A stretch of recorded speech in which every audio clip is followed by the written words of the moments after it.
Imagine कीजिए एक 14 साल का लड़का जो फुटबॉल खेल रहा था और उसको अचानक घुटने में दर्द हुआ। माँ बाप ने सोचा शायद स्पोर्ट्स इंजरी होगी या फिर माइनर ग्रोइंग पेन होगा। बच्चे को पेन किलर दिया गया, फिजियोथेरेपी करा ली, लेकिन 2 महीने तक भी जब दर्द ठीक नहीं हुआ तो उन्हें पता चला कि बच्चे को एक ट्यूमर था जिसे हम कहते हैं कॉन्ड्रोब्लास्टोमा। नमस्कार दोस्तों, मैं हूं डॉक्टर रजत गुप्ता और मैं हर हफ्ते आपके लिए बोन कैंसर और उसके इलाज से जुड़े ऐसे ही वीडियोस लेकर आता हूं, वो भी सिंपल भाषा में, बिना किसी हाई फाई मेडिकल लैंग्वेज के। तो चलिए आज का वीडियो शुरू करते हैं।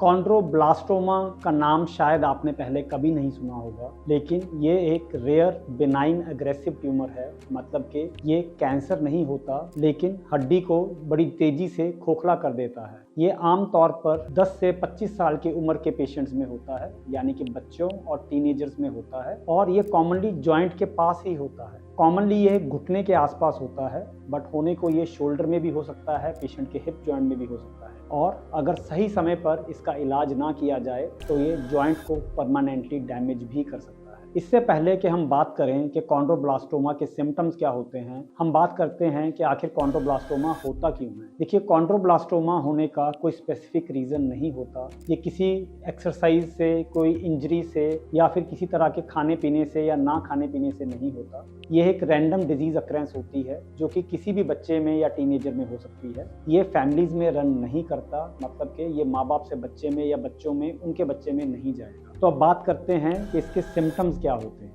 कॉन्ड्रोब्लास्टोमा का मोस्ट कॉमन सिम्टम होता है पेन, जो शुरुआत में थोड़ा माइल्ड होता है, लेकिन जैसे जैसे ये बीमारी बढ़ती है वैसे वैसे इसका पेन बढ़ता है। पेन के साथ साथ जॉइंट में स्वेलिंग भी आ सकती है, और अगर ये लोअर लिम्ब में है, मतलब मेरी जांग में या टांग की हड्डी में है, तो थोड़ी देर के बाद मरीज को लचक या लिम्प भी आ सकता है। प्रॉब्लम ये है कि बहुत बार पेरेंट्स सोचते हैं कि बच्चे में ये जो दर्द हो रहा है, ये जो सिम्टम्स हैं, शायद स्पोर्ट्स इंजरी की वजह से हुए होंगे, कोई खेल कूद में लगी चोट की वजह से हुए होंगे, कोई विटामिन डी का डेफिशिएंसी होगा, एक्सेट्रा।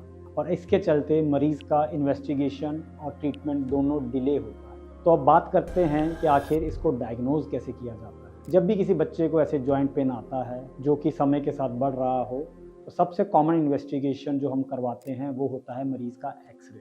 अक्सर एक्सरे पर हमें हड्डी के अंदर जोड़ के पास हल्का सा लिटिक एरिया, मतलब के अंदर से खोखलापन दिखाई दे जाता है। लेकिन कई बार कॉन्ड्रोब्लास्टोमा में बीमारी इतनी छोटी होती है कि एक्सरे नॉर्मल भी नज़र आ सकता है। ऐसे में मरीज़ का एमआरआई कराया जाता है, जिससे कि बीमारी का पूरा एक्सटेंट पता चलता है कि उसने हड्डी को कितना खाया है, क्या उसने पास की ग्रोथ प्लेट जहां से हमारी हड्डी की हाइट बढ़ती है, क्या उसको इन्वॉल्व किया है या नहीं। एक बार मरीज़ का एक्सरे और एमआरआई हो जाए, फिर मरीज़ की बायोप्सी की जाती है, जिसमें कि हम सुई से एक हड्डी का टुकड़ा लेते हैं और पैथोलॉजिस्ट के द्वारा उसको टेस्ट के लिए भेजते हैं। और बायोप्सी रिपोर्ट से ही हमें कंफर्मेशन होता है कि मरीज़ को कॉन्ड्रोब्लास्टोमा है या फिर कोई और बोन ट्यूमर है। अब बात करते हैं सबसे इम्पॉर्टेंट सवाल की कि आखिर कॉन्ड्रोब्लास्टोमा का इलाज कैसे होता है। अगर कॉन्ड्रोब्लास्टोमा का साइज छोटा है तो ऐसे में मरीज़ के लिए रेडियो फ्रिक्वेंसी अब्लेशन या फिर आरएफए एक सेफ और इफ़ेक्टिव ऑप्शन है। इसमें ट्यूमर के अंदर एक स्पेशल नीडल डाली जाती है,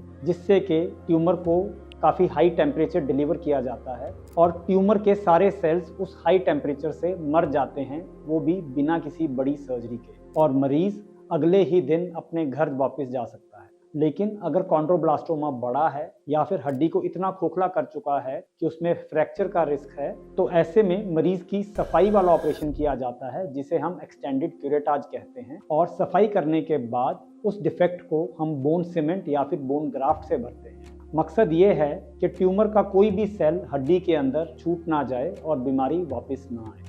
अब सवाल उठता है कि आखिर इसका इलाज किससे करवाना चाहिए। असल में जब भी किसी मरीज़ को कॉन्ड्रोब्लास्टोमा या फिर कोई भी बोन ट्यूमर हो, तो उसका इलाज सिर्फ एक ऑर्थोपेडिक ऑन्कोलॉजिस्ट या फिर एक बोन कैंसर स्पेशलिस्ट से ही करवाना चाहिए, क्योंकि गलत तरीके से की गई बायोप्सी या फिर इनकम्प्लीट सर्जरी से हमारा बीमारी वापस आने का रिस्क काफ़ी बढ़ जाता है और बच्चे का जॉइंट भी डैमेज हो सकता है। तो जाने से पहले अगर आपके बच्चे को भी जॉइंट में पेन हो रहा है, साथ में सूजन है जो समय के साथ बढ़ती जा रही है, तो आपको देरी नहीं करनी चाहिए। एक स्पेशलिस्ट से मिलकर उसका इन्वेस्टिगेशन करवाना चाहिए ताकि हम कॉन्ड्रोब्लास्टोमा जैसे ट्यूमर को जल्दी डिटेक्ट कर पाएं और जल्दी ही इसका इलाज कर पाएं।